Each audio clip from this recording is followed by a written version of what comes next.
Hello students, আমি Moumita ma'am. আশা করি তোমরা সকলেই খুব ভালো আছো। Welcome back to our channel. আজকে আমি তোমাদের থার্ড সেমিস্টার মেজর ইংলিশের পেপার 5 থেকে সনেট 64, যেটা উইলিয়াম শেক্সপিয়ারের লেখা, তোমাদের এর আগে অলরেডি কিন্তু তোমাদের 3টা সনেট করিয়ে দিয়েছি, সনেট 18, 29 অ্যান্ড 30। তো আজকে তোমাদের সনেট 64 করাবো।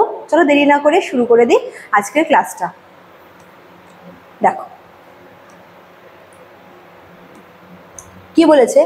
William Shakespeare's Sonnet 64 is about the fear of losing someone you love because of the power of time. তো এই সনেটটা এটা কিন্তু মানে প্রিয়জন বা কাছের মানুষকে হারানোর যে একটা ভয় তার উপরে কিন্তু লেখা হয়েছে, ঠিক আছে। দেখো এই যে দ্য পাওয়ার অফ টাইম, যে সময়ের যে শক্তি, সময়ের ওপর কিন্তু কোনো মানুষের কোনো হাত নেই এবং সময়ের সঙ্গে সঙ্গে কিন্তু প্রতিটি মানুষকে এই পৃথিবী ছেড়ে চলে যেতে হবে।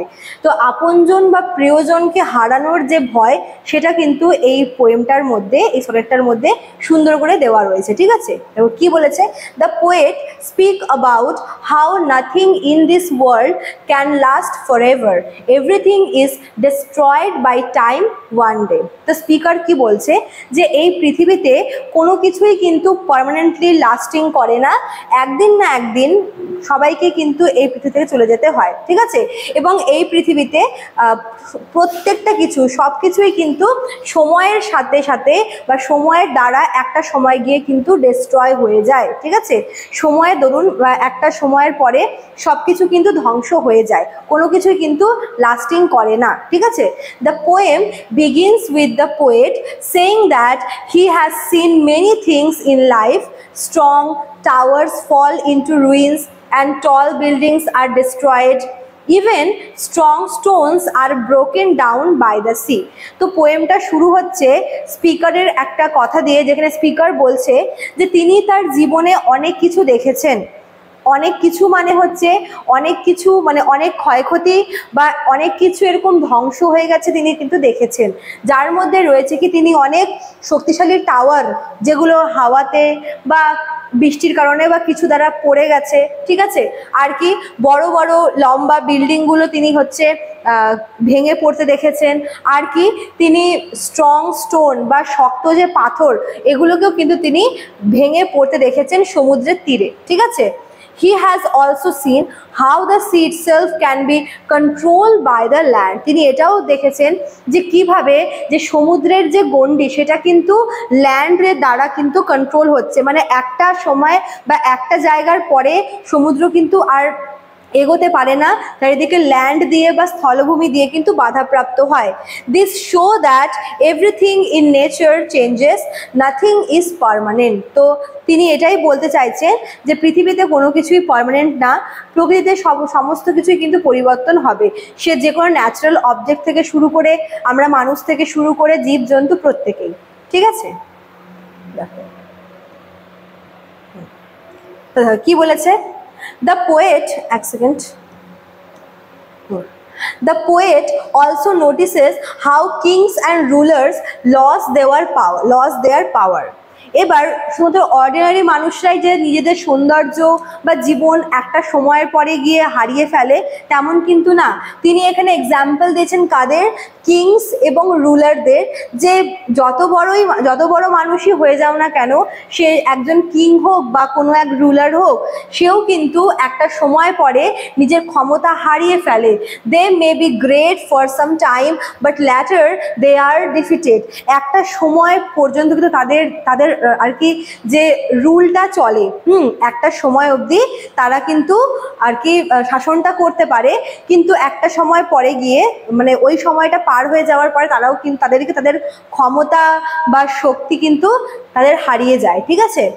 Time makes everything weaker, the proud and the rich are brought down. তিনি এটাও বলছেন যে সময় কিন্তু সবাইকে নিজেদের জায়গা দেখিয়ে দেয়, সময় প্রত্যেকটা মানুষকে, প্রত্যেকটা জিনিসকে দুর্বল করে দেয়। সে যে কোনো মানুষ, সে কোনো প্রাউড কোনো ব্যক্তি হোক, যে নিজেকে ভীষণ প্রাউড ফিল করে, নিজের হচ্ছে টাকা পয়সা দিয়ে, নিজের পাওয়ার পজিশন নিয়ে যদি কোনো ব্যক্তির মনে কোনো অহংকার থাকে, সেটাও কিন্তু সময় তাকে সুদ সমেত ফিরিয়ে দেয়, কেননা সময়ের কাছে প্রত্যেকেই ভীষণ উইক, প্রত্যেকেই ভীষণ দুর্বল। The poet understands that even his beloved will also be taken away by the time one day. তিনি তারপর এটাও বলতে চাইছেন যে তার যে বিলাভেড আছে, যাকে তিনি ভালোবাসেন, তার বিলাভেডও হয়তো একটা সময় গিয়ে, একটা সময়ের পরে তাকেও হয়তো এই পৃথিবী থেকে চলে যেতে হবে। This thought makes him very sad. এবং এই যে ভাবনাটা, এটা তাকে কিন্তু ভীষণ দুঃখ দিচ্ছে যে আজকে যাকে তিনি এতটা ভালোবাসেন, তার বিলাভেডকে তিনি কিন্তু একটা সময় পরে হারিয়ে দেবেন। ঠিক আছে, তার জীবন থেকে তার বিলাভেড চলে যাবে। He knows that no matter how much he loves, time will finally win. Death will separate him from the person he loves. তিনি এটাও বলছেন যে তিনি তার বিলাভেডকে যতই ভালোবাসুক না কেন, তার ভালোবাসার জোর কিন্তু সময়ের কাছে কিছুই না। সময় যখন হবে, তার ভালোবাসা কিন্তু সময়ের কাছে হেরে যাবে এবং তার বিলাভেডকে তার কাছ থেকে সরিয়ে নিয়ে যাবে। মানে তার সঙ্গে তার বিলাভেডের সেপারেশন কিন্তু হয়ে যাবে আফটার ডেথ। মানে সময়ের সঙ্গে সঙ্গে যখন তার বিলাভেড বৃদ্ধা হবে, যখন তিনি বৃদ্ধ হবেন, যখন তারা মারা যাবে, তখন কিন্তু তাদের মধ্যে একটা সেপারেশন চলে আসবে। ঠিক আছে, মানে সময় যেহেতু সব কিছুকে কন্ট্রোল করে, তাই সময়ের কাছে প্রত্যেকেই ভীষণ উইক। তারপর দেখো লাস্ট যে পার্টটা আছে, লাস্ট পার্টে পোয়েট কি বলছে, in the last part of the poem the poet expresses his deep pain.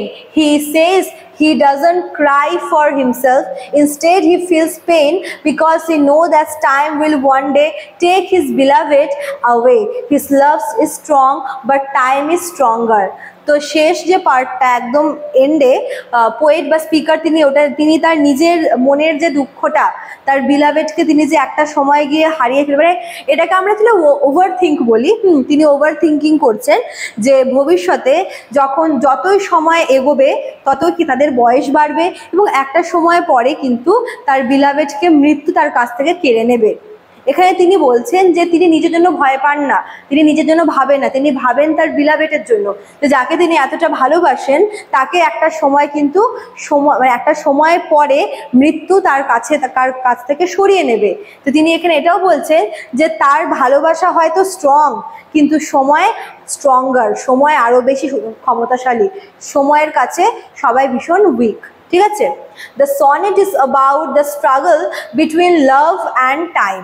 তো এখানে ভালোবাসা এবং সময় এই দুটোর মধ্যে যে স্ট্রাগল, সেটাই কিন্তু এই সনেট 64-এ বলার চেষ্টা করা হচ্ছে যে ভালোবাসা যতই গাঢ় হোক, ভালোবাসা যতই ডিপ হোক না কেন, সময়ের সাথে সাথে বা সময়ের কাছে সেই ভালোবাসা কিন্তু কিছুই না, একদিন না একদিন তাকে নত হতেই হবে। Love wants to last forever, but time destroy everything. যে কোনো মানুষ চায় যেন তার ভালোবাসা লং লাস্টিং হোক, যেন সারাটা জীবন থাকে, কিন্তু এটা সম্ভব না বিকজ অফ টাইম। কেননা টাইম সমস্ত কিছুকে কিন্তু ডিস্ট্রয় করে দেয়, সময়ের সঙ্গে সঙ্গে সমস্ত কিছু পরিবর্তন হয়। The poet accept his bitter truth, but he also shows how much he values লাভ।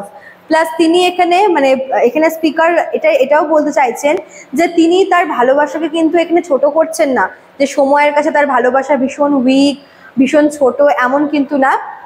তিনি তার ভালোবাসাটাকেও ভ্যালু করছেন, বাট তার সঙ্গে তিনি কিন্তু এই যে বিটার ট্রুথ, এই যে তিক্ত সত্য মানুষের জীবনের, যে মৃত্যু বা ডেথ বা সময়ের সঙ্গে সঙ্গে যে মানুষের যে একটা পরিবর্তন, এটাকেও কিন্তু সমানভাবে তিনি ব্যক্ত করার চেষ্টা করেছেন। ঠিক আছে, the poem ends with sadness, but it also make us understand the power of true love and the cruelty of time.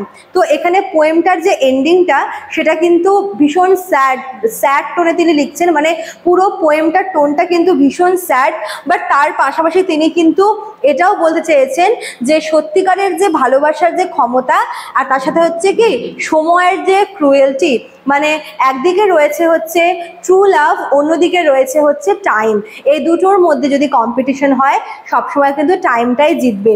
তার মানে এই নয় যে তিনি তার ভালোবাসাকে কম করে দেখছেন, তিনি এখানে বলতে চাইছেন যে তিনি যেমন তার বিলাভেডকে ভালোবাসেন, ঠিক তেমনই তাকে এটাও মানতে হবে যে একদিন না একদিন সময়ের সঙ্গে সঙ্গে তার বিলাভেড কিন্তু তাকে ছেড়ে এই পৃথিবী থেকে চলে যাবে। ঠিক আছে, তো এইভাবে আমরা দেখবো যে পুরো পোয়েমটা কিন্তু একটা স্যাড টোনে তিনি শুরু করেছেন এবং স্যাড টোনে তিনি কিন্তু পোয়েমটা আর কি শেষ করেছেন। ঠিক আছে। তো চলো, এই ছিল তোমাদের আজকের ক্লাসটা, খুব সুন্দর একটা সনেট। তো নেক্সট ক্লাসে তোমাদের আমি আরও একটা পোয়েম নিয়ে ডিসকাস করবো শেক্সপিয়ারের। আর যারা ভাবছো আমাদের কাছে অনলাইনে পড়বে তারা আমাদের অফিসিয়াল নাম্বারে কন্ট্যাক্ট করে নিতে পারো। আমাদের অফিসিয়াল নাম্বার দেখো দেওয়া আছে এখানে। এছাড়াও কিন্তু তোমাদের কোর্স ফিটাও এখানে প্রোভাইড করা আছে 3rd সেমিস্টারের। ঠিক আছে, চলো আজকে এতটুকুই থাকলো, দেখা হচ্ছে নেক্সট ক্লাসে। Thank you.